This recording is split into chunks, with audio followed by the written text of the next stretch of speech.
Good morning India. दोस्तों नमस्कार। दोस्तों, हमारे चैनल की कहानियाँ आप तक रोज़ाना पहुँचती रहे, इसके लिए आप हमारे चैनल को सब्सक्राइब कर सकते हैं। इस वीडियो के पसंद आने पर आप इस वीडियो को लाइक कर सकते हैं। चलिए अब इस कहानी को शुरू करते हैं। मेरा नाम जय कुमार है। मैं दिल्ली के कॉलेज में पढ़ने के साथ साथ पार्ट टाइम जॉब भी करता हूँ। बचपन से ही खेलों में रुचि रही, इसी कारण मैं कई बार बहुत सारे जैसे कि फुटबॉल या फिर क्रिकेट गेम अभी भी खेल लेता हूँ। कॉलेज में आने के बाद जिम भी करता हूँ। अभी मैं 22 साल का हूँ। दोस्तों, मुझे अपनी जॉब के कारण दिल्ली में अलग अलग जगह जाकर लोगों से मिलना पड़ता है और उनसे भुगतान लेनी पड़ती है। एक दिन मेरे बॉस ने मुझसे कहा कि मुझे लक्ष्मी नगर जाना है, वहाँ पर किसी अशोक नाम के आदमी से मिलकर पैसे लेने हैं। उन्होंने मुझे उनका नंबर और एड्रेस भेज दिया। मुझे जाने के लिए कहा। मैं अपने एक दोस्त को लेकर गया। मैं बताए गए पते में पहुंचा, लेकिन उस गली में इस एड्रेस से मुझे घर नहीं मिला। मैंने अशोक को फ़ोन करने की कोशिश की, लेकिन उनका नंबर भी बंद आ रहा था। फिर मैंने बॉस से फ़ोन करके अशोक की फ़ोटो मांगी तो उसने मुझे फ़ोटो दे दी। हम लोग उनकी फ़ोटो दिखाकर आसपास पूछने लगे। मेरा दोस्त पूछ रहा था और मैं पास की दीवार पे बैठ गया। चूँकि सर्दी का मौसम चल रहा था तो सब लोग गली में बैठकर धूप सेक रहे थे। कई बुरी महिलाएं और बच्चे भी बाहर बैठी धूप सेक रहे थे। पास में एक फॉर्चून की दुकान थी और काफी औरत दुकान के सामने बैठे गप्पे लड़ा रही थी। जब मैं उधर देखा तो 10-12 औरतों में एक 28-30 साल की औरत थोड़ी अलग बैठकर बात करते दिखी। मैं तो उसे बस देखता ही रह गया। उन्हें देखकर ऐसे लग रहा था मानो वो कोई खूबसूरती सी है। मैं थोड़ी देर तक भूल गया कि मैं कहाँ हूँ। मैं बस उन्हें ही देखते जा रहा था। सच में वो काफ़ी खूबसूरत थी। मैं बस उसी में खोता गया और ताकता रहा। कुछ देर बाद जब मुझे एहसास हुआ कि कोई मुझे घूर रहा है तो उसने मेरी तरफ देखा। फिर वो दोबारा से बात करने लगी। अब वे बातें करती हुए बीच बीच में मुझे देख रही थी। मैं अभी भी उसी की ओर देख रहा था। तभी किसी ने पास आकर मुझे पूछा, दुकान पर कोई नहीं है क्या? ये बात उस भाभी ने सुनी तो वो एकदम से उठकर चली। मैं उनकी तरफ देख रहा था। वो चलकर दुकान में गई और ग्राहक से बात करने लगी। मैं बस अभी भी उन्हें ही देखता जा रहा था। थोड़ी देर बाद जब ग्राहक उनकी दुकान से चला गया तो मैं दुकान में जाकर खड़ा हो गया, उन्हें देखने लगा। उन्होंने थोड़ी देर बाद मुझे देखा और बोली, क्या चाहिए? मैंने एकदम से बोला, तुम। वो हिचकिचा कर बोली, क्या कह रहे हो? मैं थोड़ा होश संभाल कर, सॉरी, मुझे रसना चाहिए। घूम घूम कर मैं काफ़ी थक गया हूँ, इसीलिए।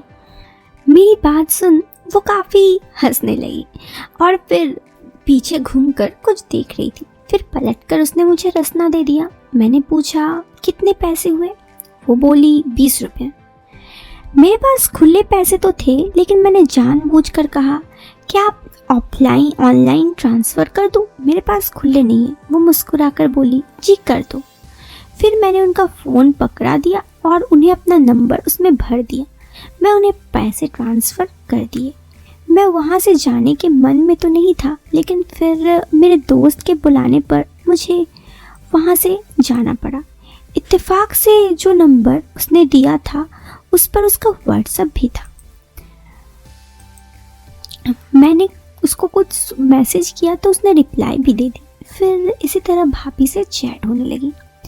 उससे बात करने पर पता चला उसका पति काम से बाहर रहता है और वो घर पर अपनी 4 साल की बेटी के साथ रहती है। फिर हम दोनों इसी तरह हंसी मजाक करने लगे। एक दिन मैंने मजाक से कह दिया, आपके पति इतने दिनों तक बाहर रहते हैं तो घर पर? वो बोली, अभी तो कोई नहीं है।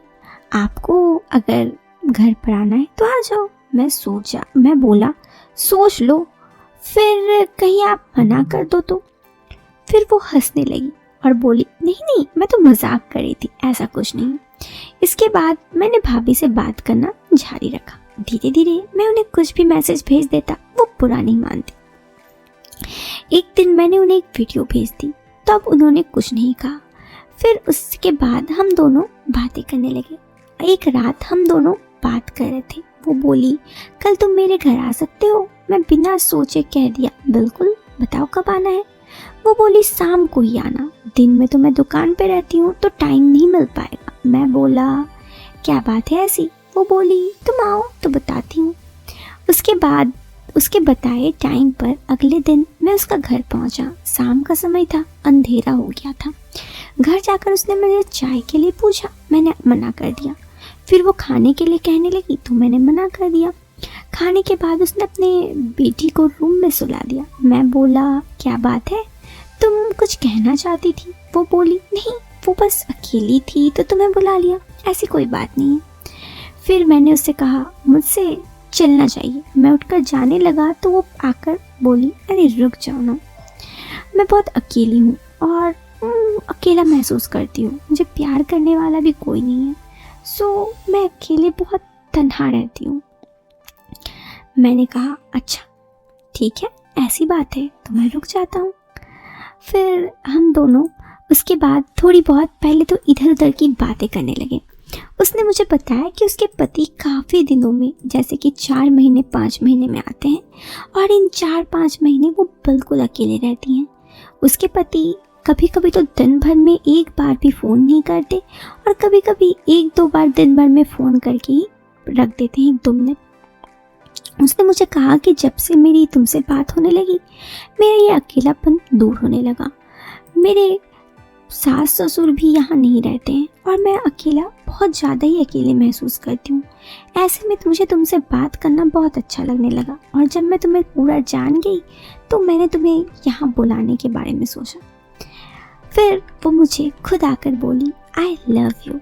मैं तो जैसे खोस आ गया। वैसे वो मुझे पहले से पसंद थी, इसीलिए मैंने उसे व्हाट्सएप पे मैसेज भी किया था। तो फिर क्या था, मैंने उसका प्रपोज़ल एक्सेप्ट कर लिया और फिर हम दोनों की रिश्ता बहुत ही अच्छे से चलने लगा। और उस दिन के बाद मैं अक्सर उसके घर जाया करता और उससे मिला करता। फिर एक दफ़ा उसके पति आ गए और फिर उसके पति उसे अपने साथ शहर ले गए। उसके बाद मेरा उससे ना मिलना हुआ ना बात करना, क्योंकि उसके बाद उसने अपना नंबर बदल दिया। लेकिन बस अब वो मेरी यादों में ही है और मैं उससे कहीं ना कहीं प्यार भी करता था, इसलिए मैं आज तक उसे भूल नहीं पाया। दोस्तों ये कहानी उसी की याद में।